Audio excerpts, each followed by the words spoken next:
recorrer un sendero es descubrir que hay un camino, pero un camino que normalmente está por lo que los orientales llaman hollar. Hollar el sendero es dejar huella en el sendero y es permitir que ese sendero se vaya, digamos que impregnando con lo que cada uno va dejando en él. Cuando logramos meternos de tal forma en el sendero, llegamos a ser el sendero mismo. Había alguien que tenía una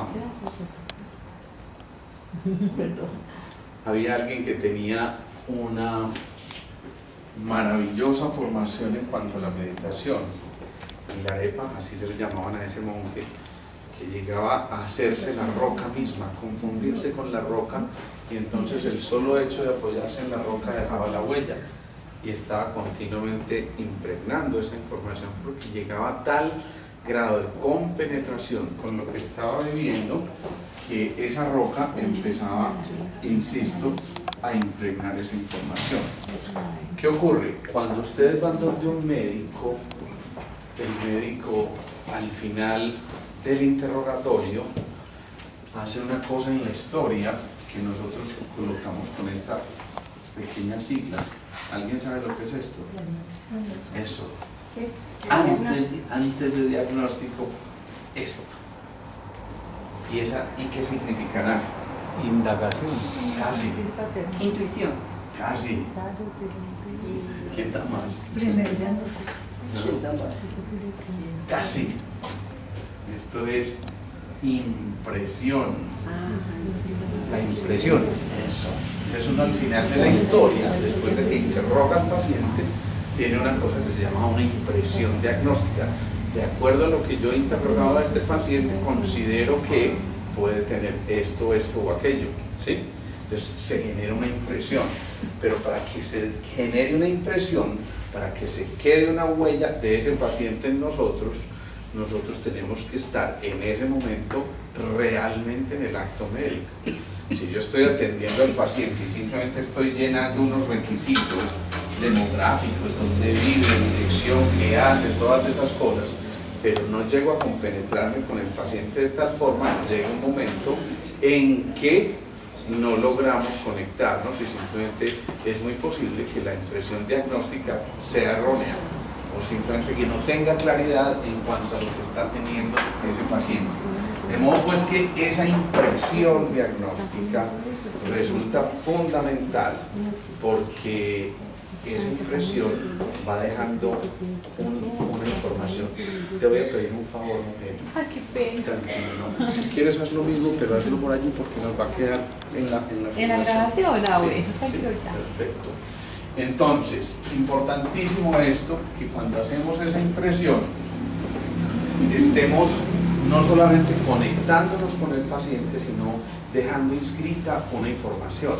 Después de esa impresión diagnóstica, uno generalmente coloca en la historia clínica esto: conducta. La conducta a seguir es qué le voy a mandar, qué exámenes le voy a solicitar, o si voy a hacer una interconsulta. Es decir, con base en esto primero, yo hago esto. Es decir, también que si yo me meto en ese sendero del diagnóstico, en ese sendero del contacto con el paciente, y nosotros decimos que hay tres movimientos: contacto, impresión y relación. El contacto es absolutamente fundamental, porque si no hay contacto, no solamente físico, sino contacto visual, contacto con el ser que está ahí, pues obviamente la primera manifestación que tienen los pacientes: ese médico ni me miró, ese médico ni me tocó, ese médico parecía que estaba ausente. Lo mismo ocurre en cualquier acto que estemos teniendo nosotros. Esto no es exclusivo de la medicina. Si ustedes no tienen contacto todos los días con su quehacer, así sean ama de casa, en detonadores, o el gran ejecutivo, o el gran profesional en el área que ustedes quieran, lo primero es establecer contacto. ¿Y con qué establece uno contacto? Con la mirada. ¿Y cómo más? La expresión corporal. Con la expresión corporal, y con el tacto, y con el olfato, y con el oído, y con la escucha, es decir, con los órganos de los sentidos. Es decir, que si esos órganos de los sentidos realmente están teniendo sentido, seguramente vamos a poder establecer ese contacto. Entonces quiero decir con eso que el contacto no es simplemente esto de tocarnos con el tacto solamente, sino de hacerlo con tacto, con mucho tacto, con mucho tino, con mucha precisión, con mucho respeto, con un acercamiento prudente que nos permita a nosotros casi que meternos en eso que el paciente está tratando de transmitir. Es muy frecuente, por ejemplo, en pacientes que tienen algún tipo de enfermedad de transmisión sexual, que generalmente empiezan a hablar desde un lenguaje no verbal de lo que están presentando. Casi que es inequívoco que el paciente con ese tipo de patologías llega a la consulta: doctor, ¿cómo está? Qué bueno verlo. ¿Me siento? Sí, claro, siéntate, por favor, cuéntame qué tienes. No, doctor, yo tengo como un dolorcito en el hombro hace rato que me ha venido molestando últimamente y que, bueno, y entonces ya uno sabe que hay algo por ahí. Por eso en medicina a esas enfermedades hace mucho tiempo les decían enfermedades vergonzantes, porque generaban cierta vergüenza, ¿no? Digamos que ahora la mirada ha cambiado un poquitico, pero finalmente cuando uno encuentra eso, termina uno diciendo, bueno, y ahora sí que te trajo por acá. Entonces normalmente la expresión, no, doctor, vea, es que pues, usted sabe, uno, pues, una noche de rumba y pues me tomé más traguitos de la cuenta y pues la carne es débil. Todo ese tipo de cosas. Y por supuesto, ya después viene el desenlace y cuentan la historia. Pero él como que tantea primero: a este sí le cuento, a este no le cuento, y de acuerdo a ese eco que reciba, finalmente se atreve a expresar y a manifestar todo lo que está sintiendo y viviendo. Entonces ahí sí, empieza el interrogatorio, se hace esa impresión, pero esa impresión se da gracias a que existe esto que algunos llaman el factor R, que se combina con el factor H. El factor R es el factor relacional. Todo tiene una relación en este universo, todo. Menciónenme lo que quieran y les digo, de por medio está este factor, el factor R. Ese factor R es el que permite que haya una acción, una reacción y por supuesto intermedio esa relación, ¿sí? Entonces, si cada uno de nosotros interpreta y redescubre esa relación, se da cuenta que empieza a cobrar importancia también el famoso factor H. Y el factor H es el factor humano. Es volver a entender que la humanidad es una sola y que esa humanidad, siendo una sola, está completamente correlacionada, que siempre estamos siendo interdependientes, que siempre estamos conectados, y nos damos cuenta de que existe una gran red a la que por alguna circunstancia todos pertenecemos.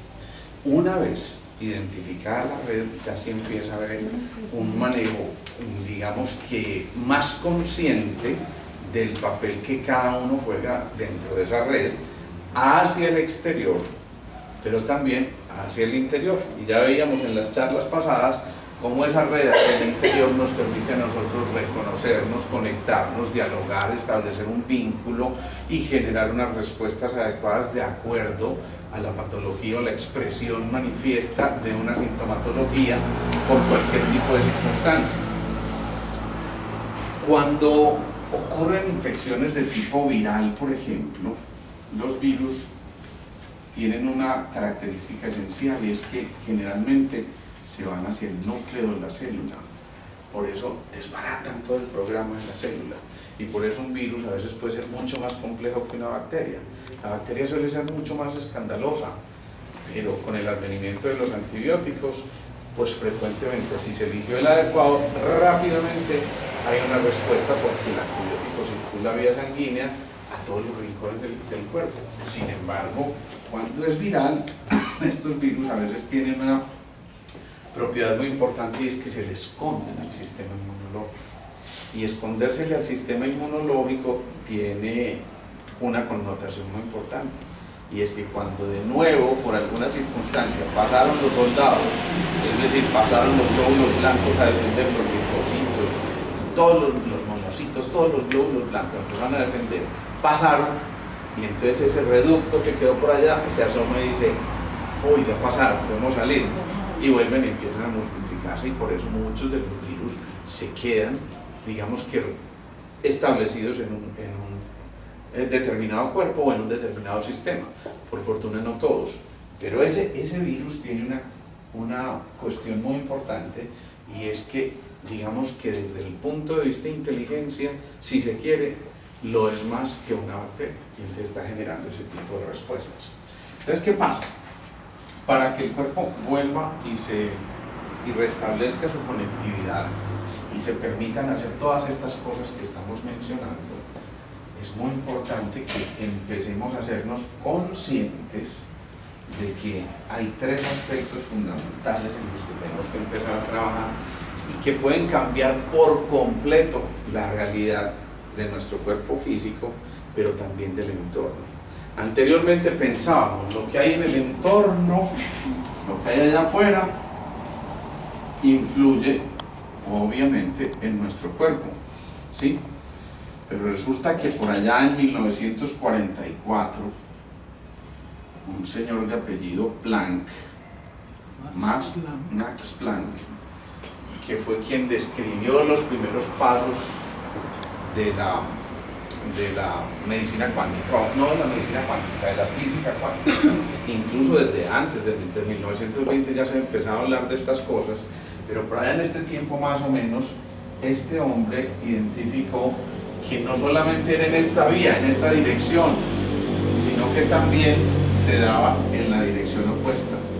Es decir, que lo que estemos viviendo al interior de nuestro cuerpo tiene la facilidad y la propiedad de poder cambiar todo lo que está en el entorno. Y cuando yo digo todo lo que está en el entorno, es todo lo que está en el entorno. Entonces, de esto se han escrito cientos de miles de libros, pero había una cita muy especial que decía Santo Tomás, y Santo Tomás en un momento determinado decía que cuando el pensamiento y la emoción generan el sentimiento, es cuando yo puedo hacer que la montaña se mueva. Esto tiene una implicación muy importante, porque esas tres características de las que les hablaba son precisamente pensamiento, emoción y sentimiento. Bien, entonces aquí viene la pregunta. Si yo hablo de pensamiento, sí. ¿No puedes repetirla otra vez, por la fórmula? La frase decía algo así, pues palabras más, palabras menos. Yo, la verdad, estaba un poquito elevado cuando Santo Tomás dijo eso, pero palabras más, palabras menos, el hombre decía: si pensamiento y emoción se convierten en sentimiento, entonces sí podrás ver moverse a la montaña, ¿sí? Volvamos a lo mismo. Si yo les pregunto, cuando yo hablo de la palabra pensamiento, ¿qué es lo primero que le viene a uno a la mente? ¿Qué es lo primero que se les viene? Muy bien. Pensando de esa manera, vamos a... ¿Qué es lo primero que se les ocurre? Yo digo la palabra pensamiento. ¿Qué es lo primero que se les viene a la mente? Idea. Idea. ¿Qué más dijeron? Idea. ¿Qué más? Visualización. Visualización. ¿Sí? ¿Qué más? Nalgas. acción. Acción. Imaginar algo. Sí, imaginación. Y no se les viene nada del cuerpo a la mente. La mente. Claro. ¿Y eso dónde lo ubicamos? En la cabeza, ¿cierto? ¿O no? ¿Sí o no? Entonces ahí vamos a empezar a entender una cosa que resulta fundamental, porque el pensamiento, la emoción y el sentimiento tendrían desde el punto de vista energético localizaciones completamente distintas. Entonces ustedes ubicarían, por ejemplo, la emoción en el mismo sitio donde ubican el pensamiento, el corazón, la emoción. Entonces, ¿dónde ubican el sentimiento?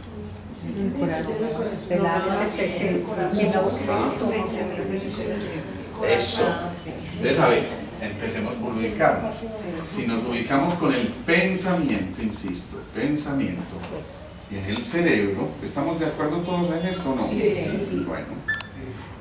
Entonces, en el cerebro, desde el punto de vista de la medicina oriental, ¿qué centros de energía conocen ustedes aquí? El sexto y séptimo.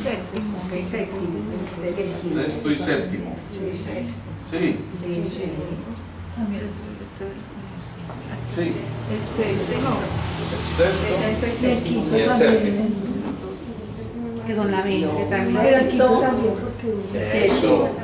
Pues el quinto, ¿dónde está? sí, pues por eso, El quinto. O sea, quinto, sexto y séptimo centros.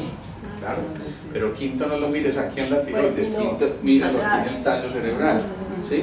Entonces Ah, ahí yo lo vas a entender atraviesa. que estamos hablando de la representación, digamos que gráfica Del del triángulo el magnético. tálamo, eso es, el tálamo, la hipófisis, el hipotálamo y la epífisis, y ya ustedes están muy cuchillas y saben que eso forma, bendito sea mi Dios, aquí empiezo yo a sufrir, pero vamos a suponer que estés así. sí. Más o menos. ¡Wow! ¡Wow! Narizoncito, pero Bueno. bien. Narizoncito, pero bien. Este es Juan qué? El político aquel. Lozano.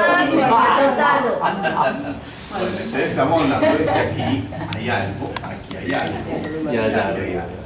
Entonces, ¿qué estamos formando? Esto que es importante, que se llama el triángulo magnético de la cabeza.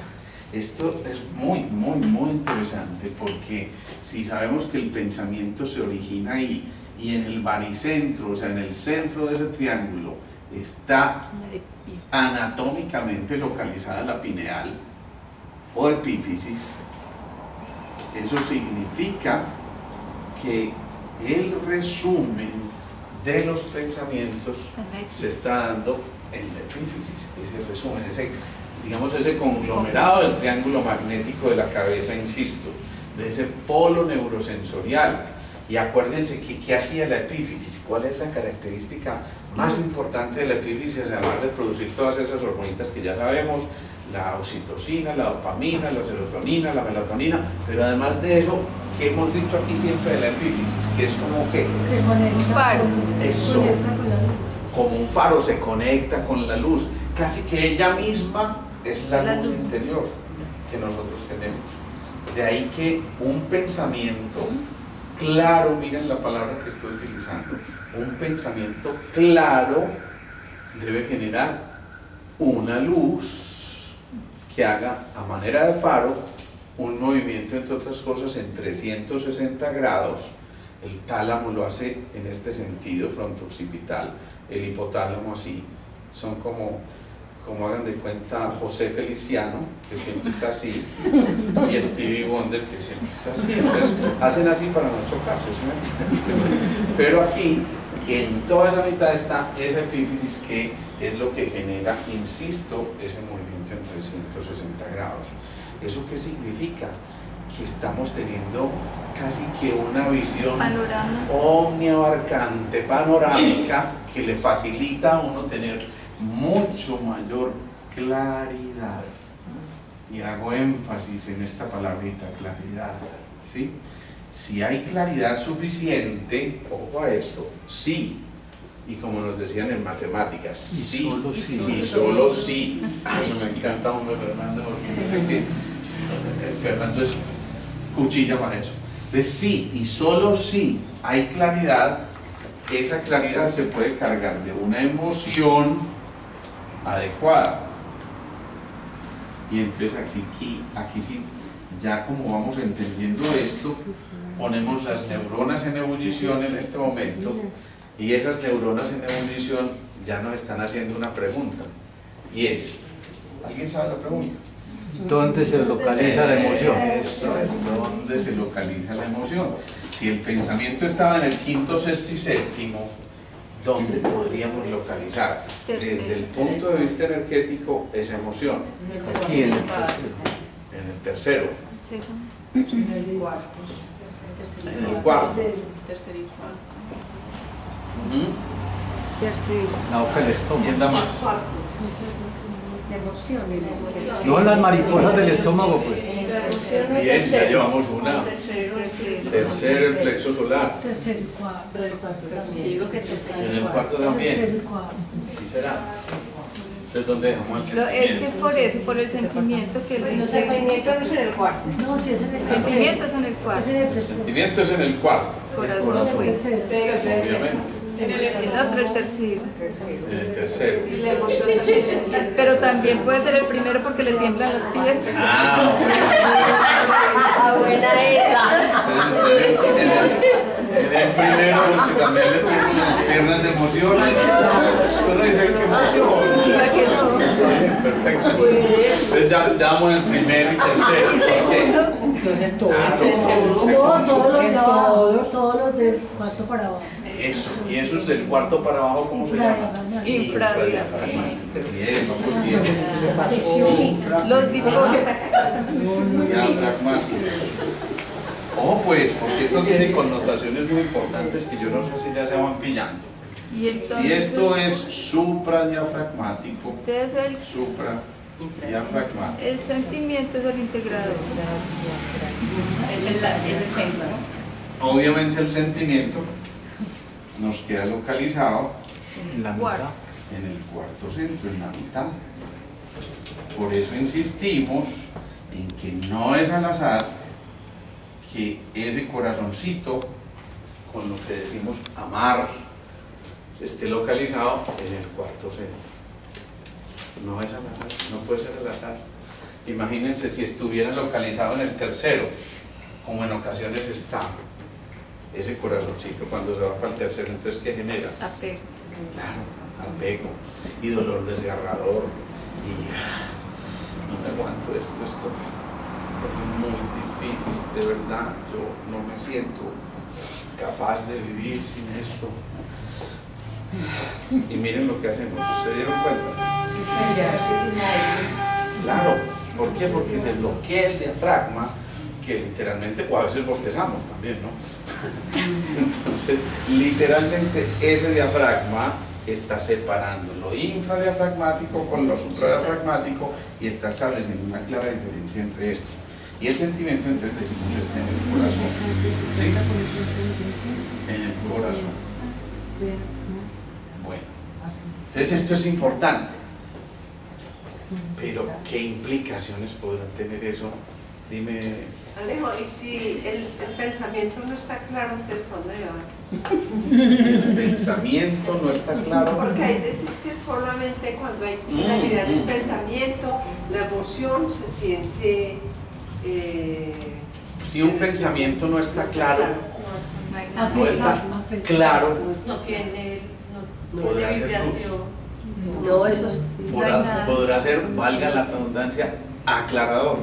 Nebulosa. Entonces, ¿qué está generando? Caos. Caos, ruido, enredo, duda, todas esas cosas que se turbulencia, me gusta esa expresión. Claro. Entonces no hay una claridad al emitir un pensamiento. Si esa claridad no existe, entonces nos quedamos perdidos en los pensamientos. Si partimos de una premisa falsa, esta frase la completa Fernando. Si partimos de una premisa falsa, Obtenemos un resultado falso. obtenemos un resultado falso. Ven lo honestidad de que obtenemos un resultado falso. Si yo parto de un pensamiento inadecuado, por más que yo trate de enderezarlo en el camino, mientras yo no aclare ese pensamiento y no lo ponga en orden, el resultado va a tener que ser falso. Y ese resultado falso nos va a llevar a que eso tenga connotaciones supremamente complejas. Como que, por ejemplo, cuando hay un pensamiento inadecuado, ¿qué podrá ocurrir? Si hay un pensamiento inadecuado, ¿qué? Miren lo que les acabo de decir aquí.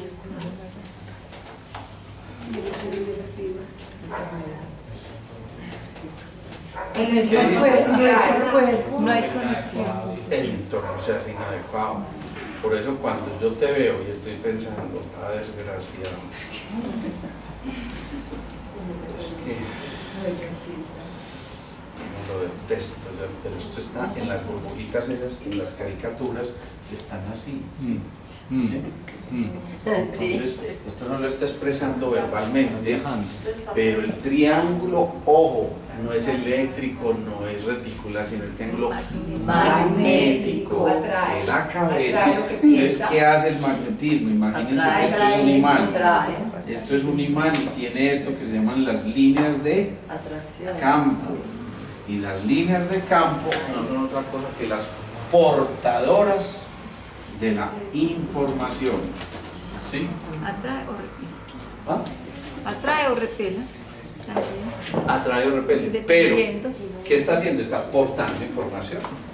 Si el pensamiento es aclarado, pues obviamente está portando información que va a tocar ese entorno, como decía Sanchi, y va a cambiar por completo el entorno, entonces va a cambiar lo que se está respirando en ese entorno. ¿Me explico? Si hay alguien que está viviendo en un ambiente tóxico y en lugar de proyectar pensamientos adecuados que sean originados en el triángulo magnético de la cabeza, y entre otros para que sean originados en el triángulo de la cabeza, triángulo magnético de la cabeza, es necesario que haya un correcto pensar, sentir y actuar, pero aquí, arriba, en el polo neurosensorial. Es decir, que esos pensamientos sean coherentes. Si hay una coherencia a este nivel, es muy probable que lo que se desprenda de ahí sea la claridad, sea el aclaramiento. Pero si no, si yo me dejo impregnar, acuérdense la primera palabrita que anotamos ahí, la impresión, si dejo que esa huella que está quedando allí sea una huella completamente tóxica y negativa, pues entonces ¿de qué estoy contagiando yo el ambiente? Tóxico y negativo. Entonces empiezo a hacer un multiplicador con un agravante, y es que cada vez que yo me convierto en un multiplicador, esto ya no es logarítmico sino exponencial. Es decir, que ya esto va a tocar no solamente a los que están en el entorno inmediato, sino a los que se extienden mucho más allá de lo inmediato. Si en esta casa hay una cosa tan tóxica, es muy posible que ya los vecinos empiecen a sentir eso. Y es muy posible que si este vecino y aquel y estos empiezan a sentir esto, el barrio entero lo empiece a sentir, y después si ese barrio entero lo empieza a sentir, la comuna entera lo empieza a sentir, la ciudad lo empieza a sentir, el departamento, el país, el mundo entero lo está sintiendo. Entonces imagínense si será importante que en ese triángulo magnético portador de información, insisto, se alojen pensamientos adecuados. No lo miremos hacia afuera, miremoslo al interior. Si esto es verdad, y dijimos que existe un entorno que puede ser afectado por los pensamientos, y ese entorno, ojo, no necesariamente es lo de afuera. Aquí tenemos un entorno interior, ¿sí? Mi hígado tiene un entorno determinado, que si se llena de ira puede producir un hígado graso. El vaso puede producir un entorno inadecuado que puede producir una obsesión, o puede simplemente producir algún crecimiento de esa glándula inadecuado. O el corazón, igual, si me lleno de pensamientos que no son los correctos, pues ese corazón necesariamente va a tocar su entorno, y su entorno inmediato, ¿quién es? El timo, y por supuesto vienen todos los problemas de defensas. Pero además si toco el pulmón, por ejemplo, y ese pulmón no se maneja adecuadamente, entonces ese va a tocar a su par, que ¿quién es? ¿Cuál niño par? El par del pulmón. El intestino grueso. Entonces el intestino grueso se va a manifestar porque esa tristeza estaba presente, por ejemplo, o porque simplemente ese pulmón no nutrió al riñón. Entonces, ¿qué ocurre? Que ese pulmón y ese intestino grueso son una sola unidad. Inicialmente el entorno se queda ahí, por eso aprende uno a comprender por qué ciertos tumores hacen una metástasis a tal parte.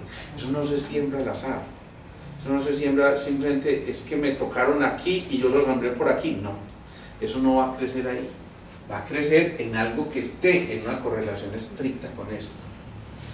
Pero ojo pues, que yo quiero que aquí nos despertemos un poquito en este sentido. Me quedo con esta palabrita. Si afectamos el entorno, o sea, todo lo que nos circunda, todo lo que está en relación con esos pensamientos, y ya dijimos que un pensamiento tóxico puede tocar alrededor muchas cosas y generar muchos problemas, muchas dificultades, pues también es cierto que si en lugar de asumir esa actitud, cuando yo recibí esa información tóxica de ese vecino, yo puedo hacer dos cosas: o me enfrasco en la misma situación y obviamente sigo portando la misma. Un problema no se puede resolver desde la misma mente que lo creó. Eso nos lo dijo Einstein hace mucho tiempo, mucho tiempo. Entonces, si yo en lugar de dejarme absorber por eso, empiezo a fabricar otras informaciones completamente distintas y digamos que van en el sentido complementario, no opuesto a ese pensamiento de oscuridad, que voy a generar. Si voy en el sentido opuesto a la oscuridad, entonces yo puedo, en lugar de eso, de acuerdo por ejemplo a mi sistema de creencias, conmoverme, ¿sí? Conmoverme con lo que hay allí. De hecho, alguien le preguntaba a un monje tibetano cuál era la verdadera fuerza atractora o atractiva que existía entre todas las redes del universo, y él la palabra que daba era la palabra compasión. Si yo desarrollo esa compasión y además la desarrollo con compasión, es muy probable que yo genere un cambio significativo acá. Si yo en lugar de enfrascarme en la discusión me genero ese sentimiento interno y desde mi visión religiosa a lo mejor yo les mando bendiciones y que Dios los bendiga y que Dios les ayude y que tal cosa, desde mi visión religiosa, otro lo hará desde su visión científica y dirá que la matriz divina se acuerde de ellos y les lleve los correctos patrones de relaciones a esa familia que está afectada por cualquier circunstancia, u otro dirá simplemente que la luz retorne a la tierra y los encuentre a ellos ahí presentes. Es muy posible que así como podemos contaminar el ambiente, lo podamos limpiar. Para que entendamos eso, ustedes tienen un restico de chocolate en una taza, ¿sí? Y empiezan a echarle una gotica de agua cada determinado tiempo. Esto poco a poco se empieza a aclarar, hasta que le da mucho tiempo, finalmente termina por completa. Se homogeniza. Exactamente. Se está dinamizando una información. Evidentemente una gota no haría el efecto que estamos buscando, pero esas muchas gotas que se están metiendo allí están generando otra cosa completamente distinta. ¿Estamos de acuerdo o no? Sí.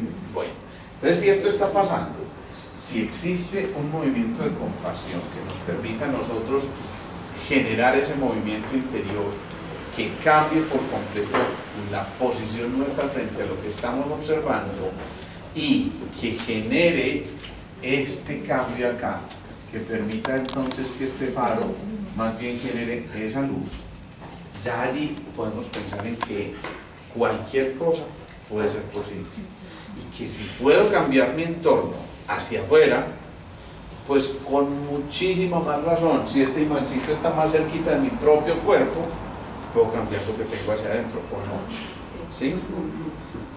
Visto en esos términos, por ejemplo, pongamos cualquier patología, una artrosis, una degeneración de una articulación.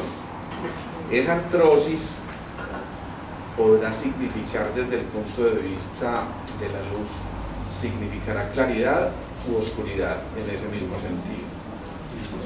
¿Qué opinan ustedes? Oscuridad, claro. Y entonces, si esa artrosis está ahí y la visualizamos como una partecita oscura que nosotros tenemos, ¿cómo podremos solucionar eso? ¿La luz desde dónde? La pineal. Eso, no desde cualquier parte, que es a donde yo los quiero llevar a pensar. La luz no desde cualquier parte, sino desde ese triángulo magnético de la cabeza. Eso puede corregir problema de tipo físico, orgánico, denso, pero puede producir también un cambio en el patrón de las emociones, y eso significa yo puedo cambiar mis emociones desde este faro, ¿sí? Pero también mi mente y la producción de mis propios pensamientos. ¿De acuerdo? ¿Vamos hasta ahí? Bueno, si eso es verdad, entonces decíamos que aquí hay un triángulo magnético de la cabeza, ¿sí? Y que aquí en las emociones está toda la parte infradiafragmática, y si nosotros pudiéramos poner eso en términos de tiempos, ¿cómo llamarle a esto? A ese triángulo magnético de la cabeza. ¿Ah? En términos de tiempo. Futuro. ¿Sí será presente? Futuro. Claro, futuro. Futuro. ¿Por qué? ¿Qué es lo más evolucionado que nosotros tenemos desde el punto de vista del desarrollo, digamos, como raza humana? La corteza. Todo lo que están diciendo, la corteza, la razón, el lóbulo frontal, todo. El lóbulo frontal. ¿Qué hace? Todo eso, el polo neurosensorial. Entonces, el polo neurosensorial, visto, es decir, la cabeza, pues para que le digamos al cristiano, visto en esos términos, es la representación de futuro. Y si eso es así, significa que de los pensamientos que tenga hoy, va a depender El mañana. O sea que esto no es un capricho, ni es simplemente una cosa que nos dicen por ahí en los seminarios de crecimiento personal y todo eso. Piensa ahora bien, hermano mío, para que mañana seas, ¿no? Es un fenómeno de tipo físico que está ocurriendo en el cuerpo. Pero entonces, ¿qué pasa también en estos centros infradiafragmáticos en términos de tiempo? Aquí corresponde. Pasado. El Claro, al pasado. infra. Pasado. Al pasado. Y el cuarto, el presente. Y por supuesto el cuarto es el presente. ¿Sí? ¿Vamos hasta ahí o no? Sí. Y entonces, si lo fuéramos a traducir en otros términos, por ejemplo en términos de sustancias, ustedes han escuchado hablar mucho en estas charlitas de algunas moléculas como, por ejemplo, la serotonina, eso, dopamina, Melatonina. melatonina, pongámosla aquí la oxitocina, y con esta pongamos una muy importante, oxitocina, que es la acetilcolina, se llama esta. Entonces, en esos términos, la serotonina, ¿a qué tiempo corresponde? La serotonina. La serotonina es la molécula de qué? Se la hemos llamado la molécula de qué? De la felicidad. La felicidad depende del pasado, El corazón. del presente Y lo que visualices. y lo que visualizo. Entonces, en realidad es la molécula del futuro, ¿sí? En cambio, la dopamina, acuérdense que es la dopamina, la molécula de La pasión. la pasión. ¿Dónde está la pasión? El cuarto. Ahora, aquí, en este instante, no es Presente. pasado mañana. Voy a ver si le pongo pasión a ese trabajito que tengo que hacer, no sé, vamos a ver. O no, pues yo no le puse pasión, entonces ya, no, me dice, estoy apasionado, me siento realmente apasionado. Imagínense un momento de esos, de mucha excitación, como ustedes no sean mal pensados, como Bien ustedes, pensado. en un momento donde estén desarrollando mucha pasión, que puede ser de muchas maneras. El niño puede desarrollar una pasión profunda si ve una cometa que se está elevando y él la está sosteniendo, y eso es absolutamente apasionante, pero el artista que llega y recibe una información inspiradora, en ese momento se conecta de tal forma que libera toda la pasión del mundo en ese instante, o sea, libera dopamina, que sería entonces presente. Y por supuesto la acetilcolina sería el pasado, ¿sí? Pregunta: ¿se puede modificar el pasado? Piensen a ver. Se puede modificar. Modificar, Se puede sanar y ver la impresión que uno tenga del pasado. Y si uno modifica, si uno, ¿cómo lo dijiste? Se puede modificar la visión que yo tenga de lo que pasó, pues dependiendo de la conciencia que tenga en este momento. Y si cambias la Pero el visión, pasado no lo puedo cambiar. Pues ya lo que pasó, pasó. Lo dejo Una cosa es pasar. que en esa época lo viví de una manera y ahora con el conocimiento, la conciencia que le ponga, lo puedo mirar desde otro punto de vista. ¿cambió o no cambió? Sí, Sí, cambió. cambió. Entonces se puede modificar el pasado. Sí se puede.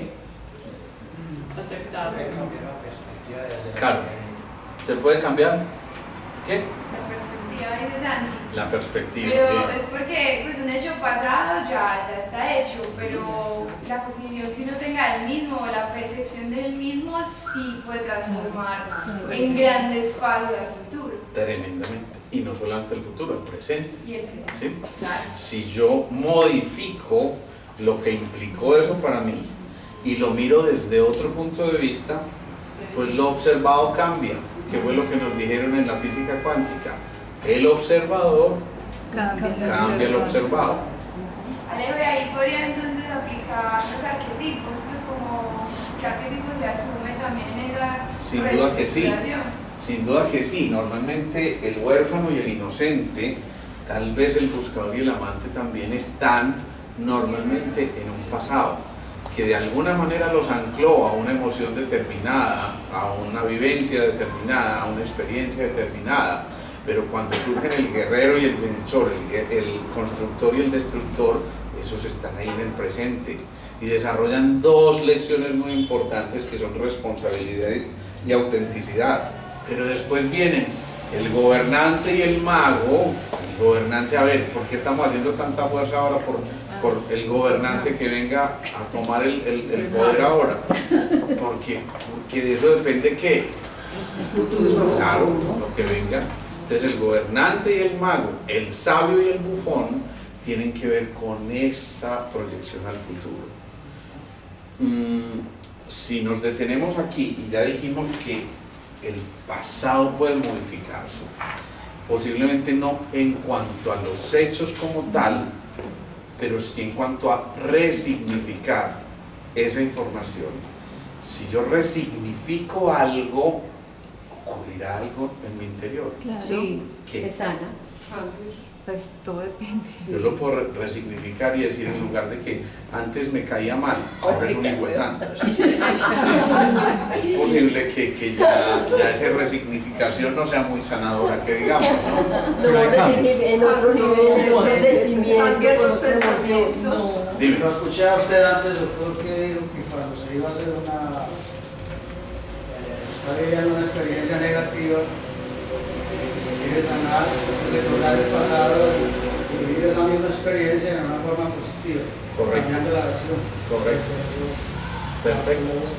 Entonces esa forma positiva, esa afirmación, recuerden lo de los pensamientos positivos y afirmativos, puede cambiar por completo el significado que yo tenga de esa información, y si cambia el significado va a cambiar mi respuesta o mi patrón fisiológico, ¿sí? Si yo en lugar, ¿se acuerdan del cuentecito aquel que les dije de la amiga que se subió conmigo a la montaña rusa, que yo la acompañé y al final se frenó eso allá en toda la punta y nos tocó bajarnos por los rieles? Yo creo que les conté esa historia, ¿cierto?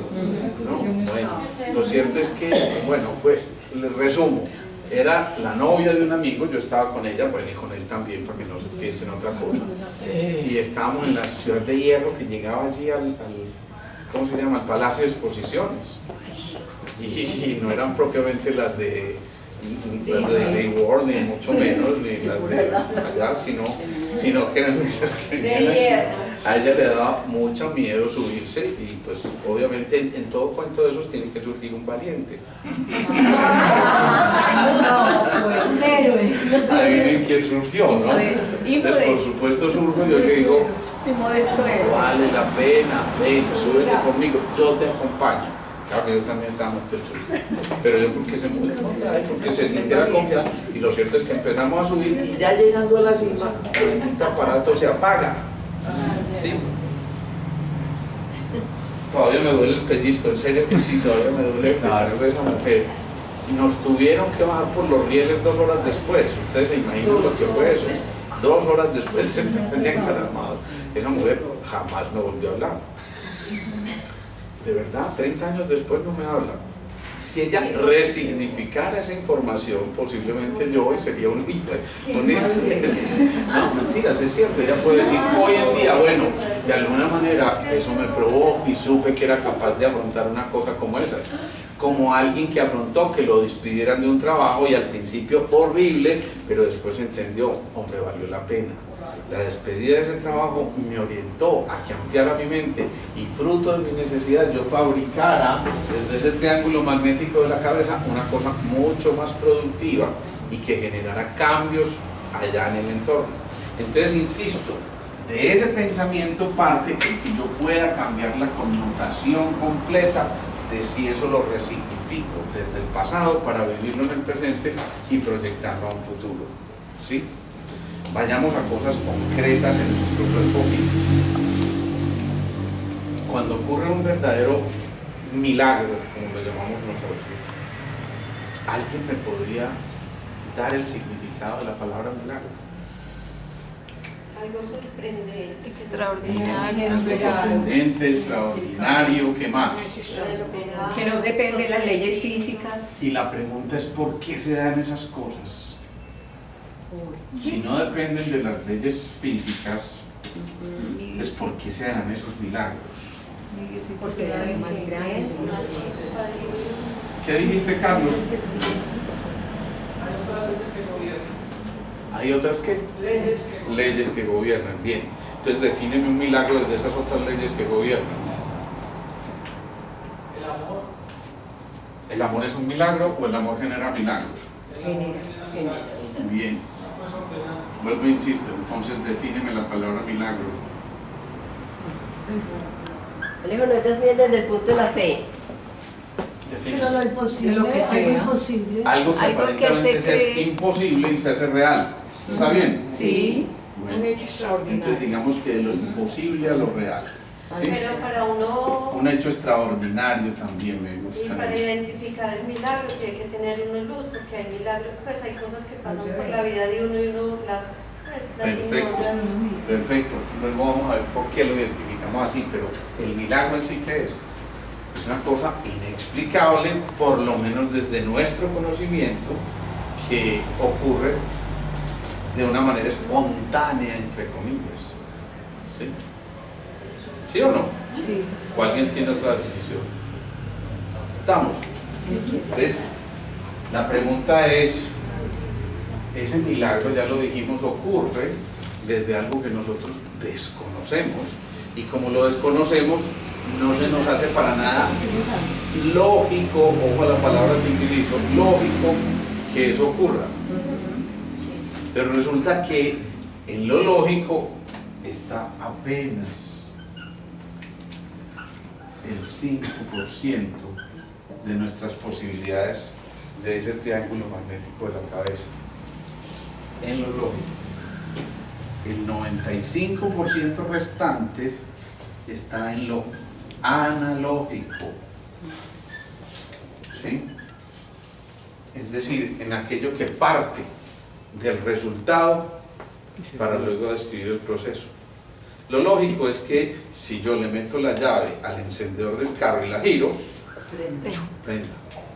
Lo analógico, este carro ya va a prender antes de meter la llave. ¿Sí o no? Y obviamente nos reímos, porque eso no tiene lógica. Pero los milagros, ya dijimos, se salen de la lógica. Entonces la pregunta es, ¿qué hará que alguien pueda generar un verdadero milagro en su interior? El poder de la mente. pues el que cree, crea. No la coherencia. La intensidad de la luz que puede emitir desde ese triángulo magnético. Perfecto, entonces luz aquí, pongámoslo aquí, mente y luz, ¿sí? Y ya, será suficiente. Yo puedo tener una claridad mental y decir, fulanito se va a curar de una insuficiencia renal, ¿sí? Y lo tengo claro. Y paso el 8 y el peste reconoce a curado. Porque él no se la cree, porque la tiene que creer es él. Ajá. Y él es el que tiene que actuar. Entonces tiene que creer. ¿Y cómo hacemos para que él llegue a ese estado de creencia? Un convencimiento interno. Un convencimiento interno que, ¿dónde lo ubicarías tú? Convicción. Digámoslo, convicción interna y profunda, además, para que no suene como poesía aquí, ¿no? ¿Qué queda la intención consciente también? La intención consciente. Lo que tú decías ahora, el pensamiento, el sentimiento y la emoción. Es la combinación perfecta. Eso. Lo que genera un milagro es eso, el hacer el pensamiento, La emoción y el sentimiento.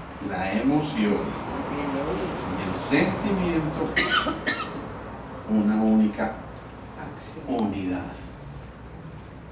¿Sí? Si pensamiento, sentimiento y emoción son uno solo, entonces cualquier cosa puede ocurrir. El problema es que en el 99.9% nos quedamos en el pensamiento y en la emoción. No lo sentimos. Carlos. Estaba notando algo acá que estaba pensando, y el milagro es, como estábamos diciendo, algo extraordinario, algo que está fuera de las leyes naturales conocidas por nosotros. Pero pienso que el milagro... Ojo a esa palabra, conocidas. Pero el milagro es una muestra de ese todo, donde el milagro es todo, en el día a día. Una muestra de ese todo, donde el milagro es todo. A ver, desenvuélveme un poquito. O sea, hay un todo que desconocemos, donde lo cotidiano es el milagro. Ajá. Correcto. Sí. Y el milagro que se nos da a nosotros es una pequeña muestra de ese universo, de ese mundo, donde es una misma amistad. Lo que me está queriendo decir que si creemos, podemos traeremos a nosotros.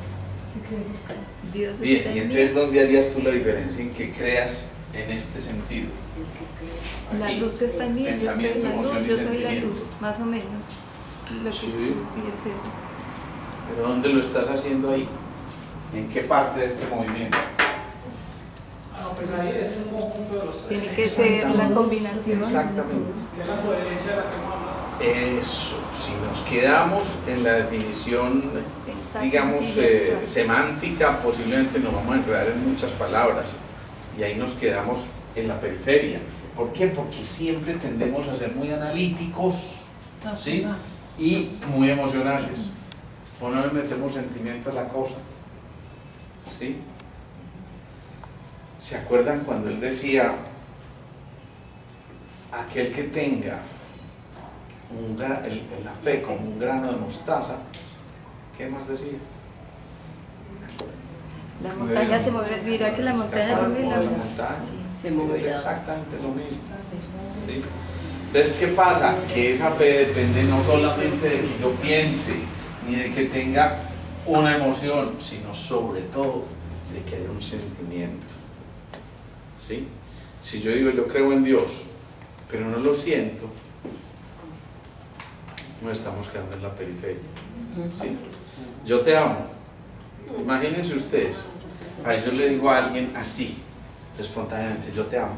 Pues qué Pero emoción. ¿qué Qué emoción. ¿Sí ¿Qué o no? sentimiento? Me dice. Pero si en cambio yo lo digo con toda la expresión y me quedo mirándote y además, ay, yo te amo.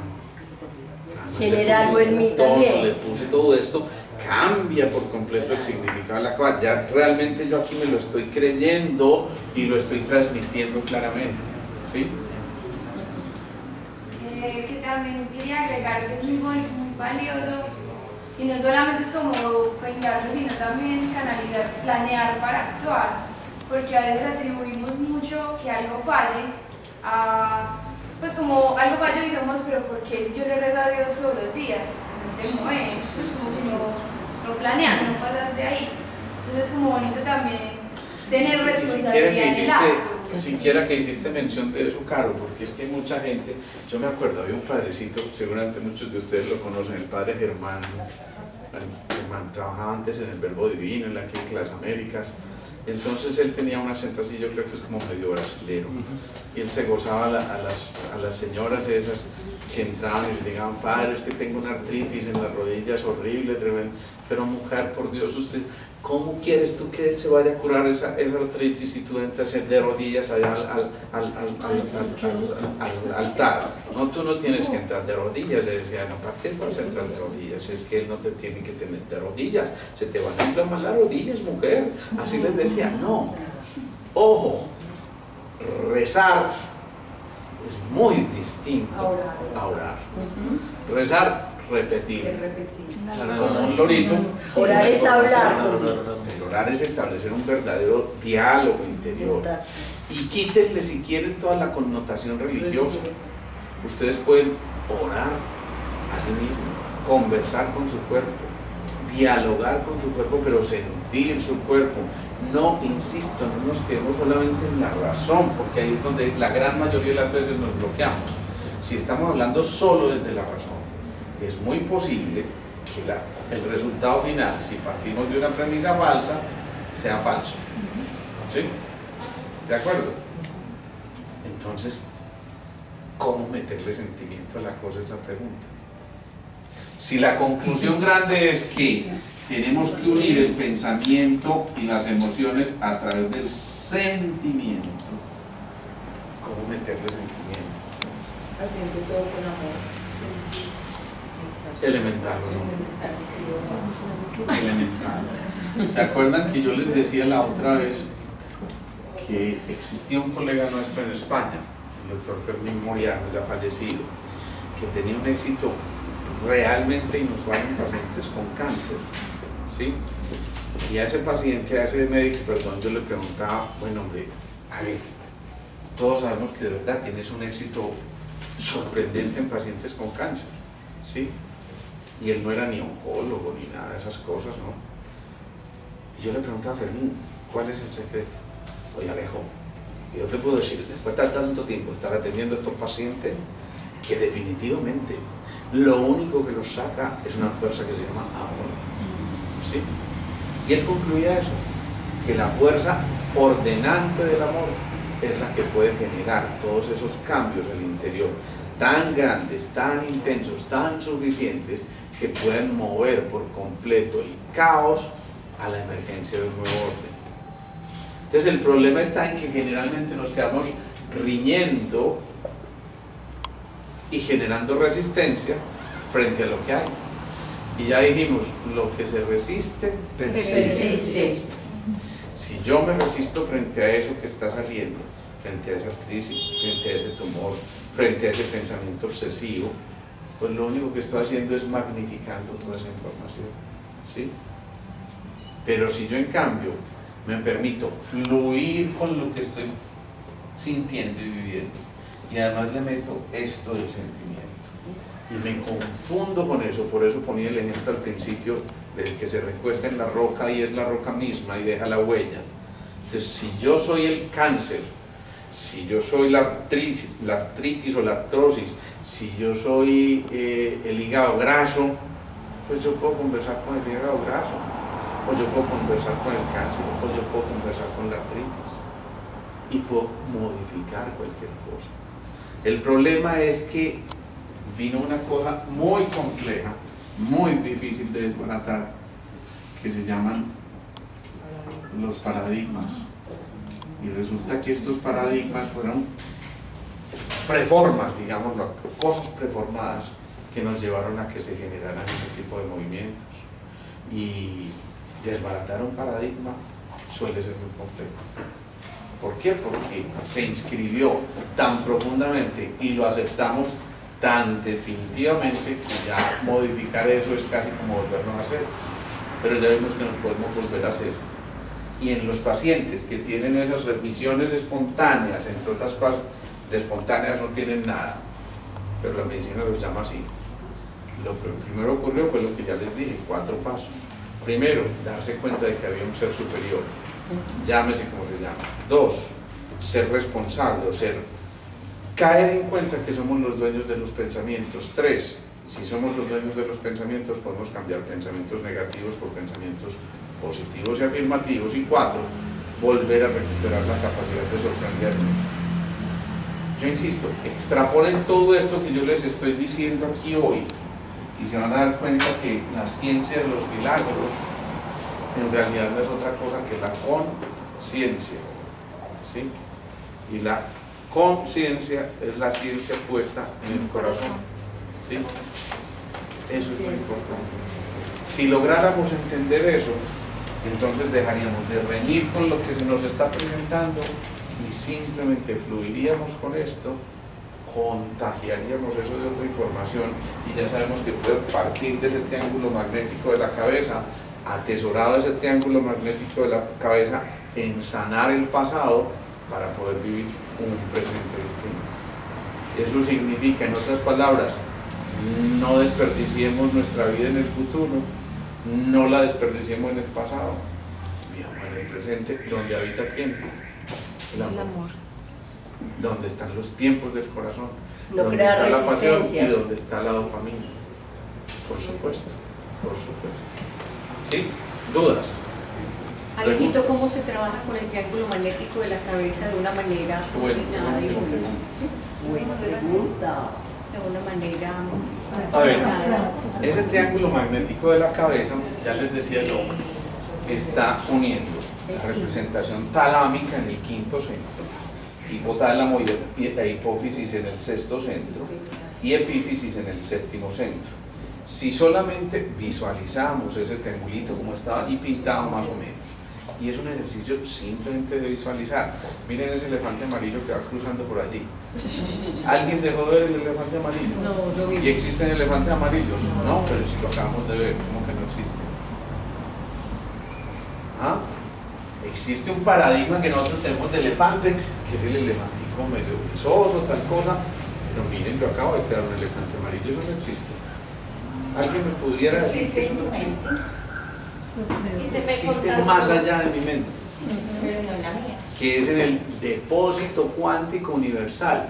No existe en la tuya porque no has sido selectivo en esa información, selectiva en esa información. Me explico, y eso también es muy importante que lo tengamos en cuenta. A ver, yo le puedo pedir a esa despensa universal, asumamos que esa despensa existe, o alguien no está de acuerdo con esa concepción. ¿Sí? Hay una despensa universal que algunos la llamaron, a mí me encanta esa terminología, la matriz divina. ¿Sí? En esa matriz divina, ¿qué crece en una matriz? Todo. Un embrión. ¿De qué? De cualquier cosa. ¿Sí? Si esa matriz divina existe, entonces yo, si le voy a pedir algo, se lo tengo que pedir selectivamente. Hombre, yo no quiero este riñón que me está fallando, por favor, quiero el arquetipo del riñón normal y adecuado para mi cuerpo. ¿Sí? Pero ¿de qué depende que yo pueda traer de esa matriz divina esa información de ese arquetipo? ¿De qué depende? Claro, de lo selectiva que tú seas al pedir esa información. Porque yo puedo decir, mándame un riñón, y me mandan otro porque el que yo tengo. ¿Sí?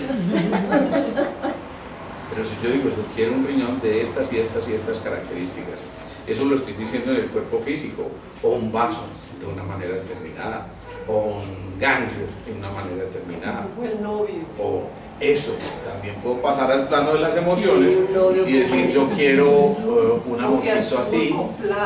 No solo decir yo quiero un novio, sino decir quiero un novio. Eso es, perfecto. Ya veo Sí, que no, mantenas entusiasmo aquí. Ya sí, ya, no la pedí. Entonces, ¿qué ocurre? Decimos en la grande. En lo que le digo, denle las coordenadas específicas y selectivas a esa matriz divina. Y de allá también van a partir todas esas emociones. Hombre, yo ya no quiero seguir cargando este rencor. Yo estoy pidiéndole, si lo quieres llamar, átomo permanente emocional. Le estoy pidiendo hacer átomo permanente emocional el arquetipo de las correctas relaciones, donde yo ya no tenga que odiarte, sino más bien ejercer aquello del perdón y generar en mí un movimiento distinto. Santi, ¿tenías algo ahí por agregar? Con la relación de lo que están diciendo de que uno tiene que pedirle a alguien solo lo que quiere, ya, pero nada más como algo gracioso. Ok, bueno que nos veamos de vez en cuando, o sea que lo quieres contar, bacano, chévere, dale. No. Ah, no es publicable. Bueno. Pero sabes que Alejo tiene un sentido bonito porque era charro, pero era como diciendo que quería lo más lindo del planeta, ¿cierto? Y uno mismo, pero sí tiene un sentido muy bonito. Yo se lo he dicho a mis pacientes, pues como que llegan también buscando lo más lindo, lo más grande, lo mejor, y es como decirles, mírate al espejo, pues realmente ahí está, ¿cierto? Bonita esa analogía, listo, perfecto. Identificarnos otra vez con lo que realmente es esencial y renunciar a aquello que no sea esencial. La gran mayoría de las veces hay alguien que decía muy bellamente que el cuerpo está diseñado perfectamente para vivir en salud hasta el último día. Dejamos de vivir en salud cuando nos creemos que esa partecita o no nos pertenece o se aisló o dejó de ser parte de esa red y por supuesto dejó de ser parte de nuestra identidad personal. Entonces es fundamental eso, que entendamos que cualquier patrón de información puede modificarse y por lo tanto inscribirse en el cuerpo físico de una manera completamente diferente y generar cambios al interior tan suficientemente grandes que sea el despertar de un nuevo día. Y por eso decía entonces Facundo Cabral, este es un nuevo día para empezar de nuevo. Eso es. Entonces, que este sea un nuevo día para empezar de nuevo. Ojo, porque es que esto abarca mucho más allá de mis necesidades personales. Frecuentemente cuando a mí no me interesa sino aquello de lo personal, estoy dejando de ser un elemento de servicio dentro del plan divino. Maravilloso, si yo hago un acto de servicio, es muy posible que el primer beneficiado sea yo, pero que el móvil no sea eso. Yo voy a servir, pero para que eso me sirva a mí para esto. Eso ya no es un servicio, eso ya es un acto de hipocresía. Ya viene intención de... Bueno, vamos a terminar haciendo la fundación.